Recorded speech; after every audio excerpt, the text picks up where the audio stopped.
हाय दोस्त गाइज, आप सब अच्छे होंगे, मस्त होंगे, बहुत स्वस्थ होंगे।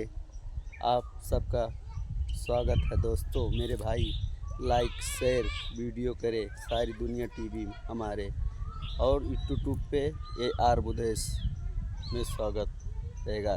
फॉलो लाइक करें। हम आम के बगीचा में घूमने आए थे, मैं वीडियो बना रहा हूँ। जैसे मावा महुआ के रस चुएला हो करे जा चुएला।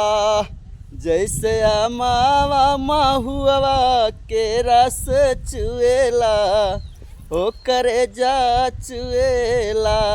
लाली लाली होठावा से बरस लाल लैया हो की रस चुएला ओ करे जा चुएला। जैसे मावा महुआ के रस चुएला हो करे जा चुएला।